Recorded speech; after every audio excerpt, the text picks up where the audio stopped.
بسم اللہ الرحمن الرحیم۔ خواتین و حضرات السلام علیکم۔ حضرت ابو ہریرہ رضی اللہ تعالیٰ عنہ سے مروی ہے کہ خواب تین قسم کے ہیں۔ جب تم میں سے کوئی شخص ایسا خواب دیکھے جو اسے اچھا لگے تو اگر وہ چاہے تو اسے بیان کر دے، اور جب ایسا خواب دیکھے جو اسے ناپسند ہو وہ کسی سے بھی بیان نہ کرے اور کھڑا ہو کر نماز پڑھے۔ تو حدیث میں تین اقسام کے خواب دیکھنا بیان کیے گئے ہیں، جن میں سے ایک قسم کے خوابوں کا تعلق انسانی طبیعت یا نفسیات پر اثر انداز ہونے والے واقعات سے ہوتا ہے۔ عالم بیداری میں جس شخص کے ذہن و خیال پر جو چیز زیادہ چھائی رہتی ہے وہی اس کو خواب میں نظر آتی ہے۔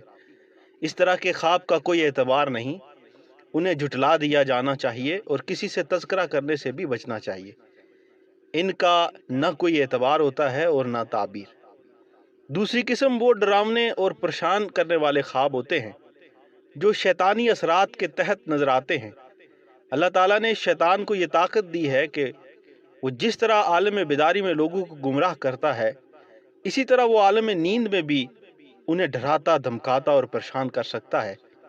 اس کی کوشش ہوتی ہے کہ انسان کو اتنا پریشان کرے کہ وہ گھبرا کر عبادت سے منہ موڑ لے اور بدعقیدگی میں مبتلا ہو کر دھر دھر تعبیریں پوچھتا پھرے اور اللہ اور اس کے رسول صلی اللہ علیہ وآلہ وسلم کی تعلیمات سے دور تر ہوتا جائے۔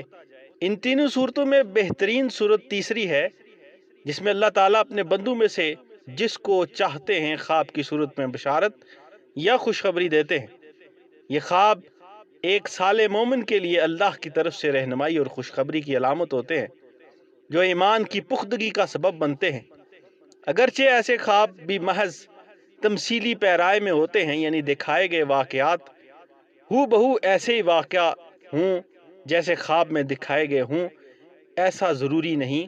خوابوں کی یہی وہ قسم ہے جو لائق اعتبار اور قابل تعبیر، اور انہی خوابوں کی فضیلت احادیث میں بیان کی گئی ہے۔ بہت سے لوگ خوابوں کی تعبیر کا علم جاننے کے دعوے دار نظر آتے ہیں، لیکن ضروری نہیں کہ تمام لوگ ایک ہی تعبیر پر متفق ہوں۔ جان لینے سے یہ بھی ضروری نہیں کہ دل کو اطمینان حاصل ہو جائے یا ہونے والے برے واقعات ٹل سکے اور اچھے خواب حقیقت میں وقوع پذیر بھی ہوں۔ ایک سچے مومن کو اللہ کی ہدایت اور اپنے علم و عقل کی روشنی میں زندگی بسر کرنی چاہیے۔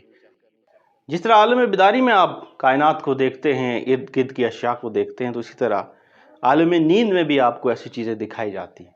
وہ تین قسم کی چیزیں ہیں۔ ایک تو یہ ہے وہ جو تمثیل آپ کے ذہن میں بن جاتی ہے، کچھ نقشے آپ کے ذہن میں بن جاتے ہیں، تو وہی نقشے جو ہیں وہ خواب کے عالم میں بھی وہی پھرتے رہتے ہیں۔ دوسرا یہ ہوتا ہے کہ شیطان کی طرف سے وسواس ہوتے ہیں۔ تو شیطان یہ چاہتا ہے کہ جس طرح آپ عالم بیداری میں وہ آپ کو اللہ کے احکامات سے دور رکھتا ہے، تو وہ عالم نیند میں بھی آپ کو اللہ تعالیٰ کے احکامات سے دور رکھنے کی کوشش کرتا ہے۔ یہ اس کو اللہ تعالیٰ نے طاقت دی۔ اور تیسرا یہ ہے کہ اللہ کی طرف سے کچھ اشارے ہوتے ہیں۔ اگر آپ نیکی کے کام کرتے ہیں تو خواب میں بھی آپ نیکیاں ہی کر رہے ہوتے ہیں۔ انسان کے ذہن کو ایسا اللہ تعالیٰ نے بنایا کہ وہ تخیلات میں بھی رہتا ہے، وہ وسواس میں بھی آتا ہے، وہ اللہ کے قریب بھی جانا چاہتا ہے۔ تو اس کے لیے یہ ہے کہ بعض دفعہ ہم یہ کہتے ہیں کہ کچھ چیزیں ہم اپنے اوپر حاوی کر لیتے ہیں۔ مثال کے طور پر خواب میں سانپ دیکھا تو اس کے متعلق سوچنا شروع ہو گئے کہ خواب میں مجھے سانپ کیوں آیا۔ اگر آپ نے کوئی چیز اچھی چیز دیکھ لی، جیسے حرمین شریفین کی زیارت کر لی، تو آپ سمجھتے ہیں کہ یہ میرے لیے بہت اچھا خواب تھا۔ تو یہ کچھ چیزیں ایسی ہیں جن کی تعبیرات جو ہیں وہ کتابوں میں ملتی ہیں، لیکن بعض ایسی چیزیں ہوتی ہیں جو تمثیل ہوتی ہیں، خیالات ہوتے ہیں، تصورات ہوتے ہیں۔ ایک چیز اور ہوتی ہے، اس کو استخارہ کہا جاتا ہے۔ استخارہ یہ ہوتا ہے کہ آپ ایک دعا ہوتی ہے، اس ویڈیو کے آخر پر آپ وہ دعا دیکھیں گے کہ وہ یہ ہوتا ہے کہ آپ وہ دعا نفل پڑھتے ہیں دو اللہ کے لیے، کے بعد دعا استخارہ کرتے ہیں اور اسی حالت وضو میں آپ سو جاتے ہیں۔ تو خواب میں آپ کو کچھ روشنیاں دکھائی دی جاتی ہیں۔ اگر روشنی دکھائی دی گئی تو اس کا مطلب ہے کہ یہ کام آپ کے لیے صحیح ہے، اور اگر روشنی نہیں آئی تو اس کا مطلب ہے یہ آپ کے لیے صحیح نہیں ہے۔ تو یہ بھی ایک عمل ہے، اس عمل کو جو ہے وہ استخارہ کہا جاتا ہے۔